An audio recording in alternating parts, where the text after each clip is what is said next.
Alright, ladies and gentlemen, here's part 2 of The Empire Strikes Back. So, I guess that's technically part 5, but alright, my bad. I don't like saying Attack of the Clones, or Clone Wars. So, here we go. Solve 2, oops, it's supposed to say solve 3, my bad. Solve 3, I can spell. Okay. So, you are going to pick one of each of these, okay, to try out for factoring, square root, and completing the square. Now, as far as this goes, okay, here's a few things for you guys. Completing the square is the hardest one to pick out because you want to pick one that has a 1 out front, okay, and has an even number in the middle. So, if I'm looking through all of these, none of them really have a 1 out front, so that's kind of a problem. But now I'm going to look for ones I can divide through and have a 1 out front. Take a look at part E. 4x squared minus 8x plus 12. Each of them is divisible by 4. So I'm going to try E for this one, okay? I'm going to write down the original problem. Okay, I'm going to divide everything through by 4. X squared minus 2x plus 3 equals 0. Now, I'm well aware of the fact that I can factor this. However, actually I can't factor this. This is perfect.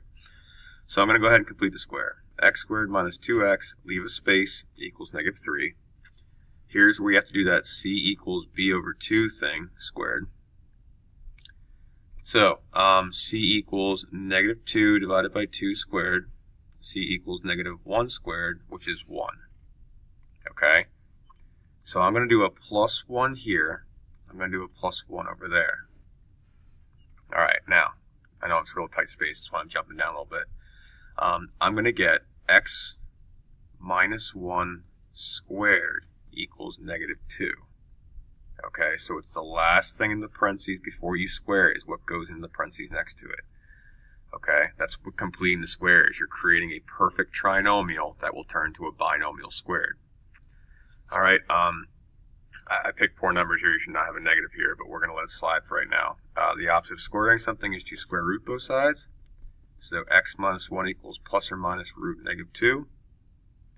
Okay, I can add the 1 over 1 plus or minus square root of negative 2.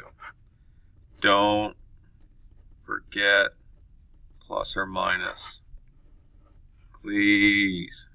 Okay, it's like a silly little point that you guys lose a lot, and I don't want you to. Okay, so we've got completing the square under the way. Now it does ask for a choose why, like explain why you chose this method. All right, all I'm looking for down here is I had a 1 for A and an even number for B. Okay? Looking for something simple, like I chose this because I had easy parameters for it. All right, something really simple. That's the hard one. The rest of these shouldn't be too bad. So, if I'm looking for a square root 1, okay, I'm seeing over here that I've got myself a nice little 4 parentheses x squared minus 5 plus 2. I'm going to try this one out. Okay, I'm going to try out D. So I'm going to write down the problem. 4x squared minus 5 plus 2 equals 50. All right. Now, I want to get this by itself. So what's the opposite of plus 2? Minus 2. 4 parentheses x squared minus 5 equals 48. Cool. How do you get rid of the 4 out front? Well, it's 4 times, so 4 divide. I get x squared minus 5 equals 12. Okay, if I add 5 to both sides, x squared equals 17. Square root both sides, plus or minus root 17. I'm done. Hey guys, guess what? Don't forget plus or minus. I don't know if I've ever said that before. I have no idea if I've ever said that before, but I want to make sure that I say that to you guys. Please don't forget plus or minus. Now, as far as my explanation, why did I do that? Well, because I had only an x squared, which makes it easy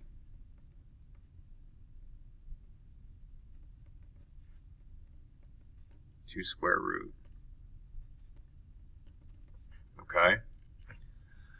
Now, some of you guys might be thinking, oh, Mr. Howard, what about C though? C would have been so easy to square root. Well, I actually wanted to save C for factoring, and here's why. If I take a look at C for factoring, 4x squared minus 36 equals 0. What number is both common in both of them? 4. I can divide everything through by 4. X squared minus 9 equals 0. And I can factor that. So, okay, that's a difference of squares. 2 parentheses, x, x. What's the square root of 9? 3 plus 3 minus 3. Set this equal to 0 and solve. Set that equal to 0 and solve. Okay, x equals negative 3. X equals positive 3. You can totally do this one by square rooting, because if I would have added the 9 over here and square rooted, I would have got the same thing. But I kind of made factoring super easy by picking the difference of squares. Now, by all means, there's 3 other options up here. If you guys wanted to, you could have picked B. You know, subtract the 4x squared over. You could have factored that. Same thing for part A. Part A is definitely factorable. But guys, part A's got a 5 out front. And honestly, I want my life to be as easy as possible. So that's why I chose these 3. Oh, and that's why I'd say it. Difference of squares. Very easy to factor. And like, as long as you guys are explaining to me what type of problem it is, like something like difference of squares, because I had an isolated x squared, because I had a 1 out front, that's all I'm looking for the explanation. Okay, why was it easy for you to do that method? Okay, perfect. Now, this last question, this is the big chunk of the test too, by the way, if you haven't noticed. Like, that's where you're going to spend the majority of your time on. Okay, so make sure you guys feel confident about which one to pick. Don't waste all your time on the test picking out different problems. Okay, now, Mr. Howard's the most powerful jumper of the Howard family. Duh, because I mean, you know, my side job is being Batman.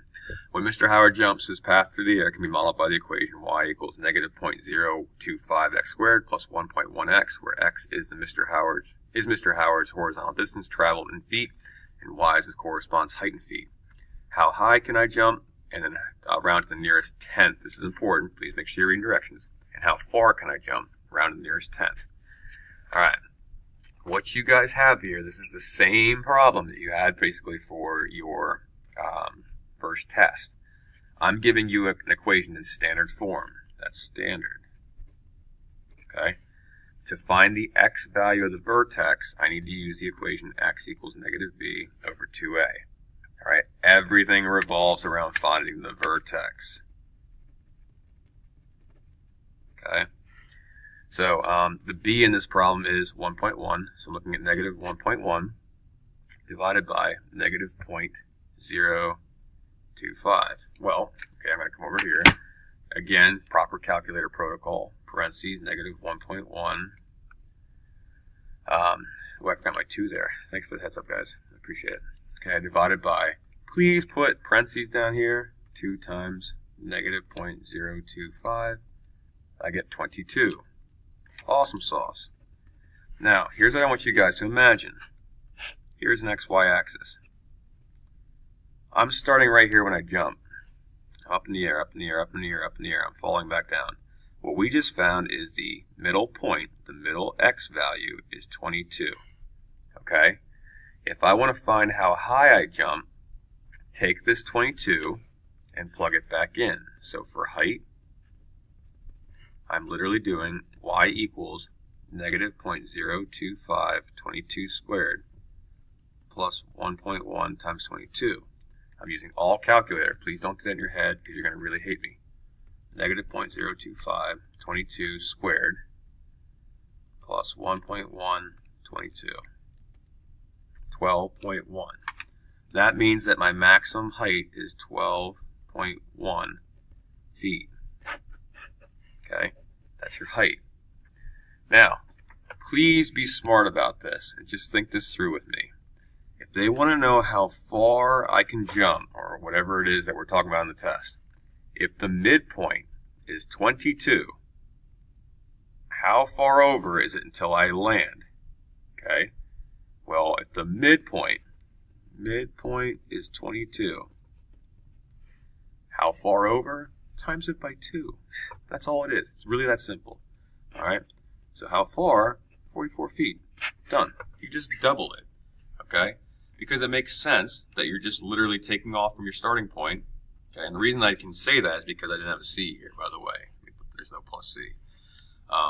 That's all we're looking for. Okay, like, finding that. It's just basically finding your intercepts. I mean, it's that simple. Now, you could have also factored this up here if you really wanted to. All right, I kind of ran out of room. I got so much stuff on my desk. That's my Hobbit thing. Okay. Now, if you really wanted to, I could have done, take out an x. I'm left with negative 0.025x plus 1.1. All right. You set this equal to 0 and that equals 0.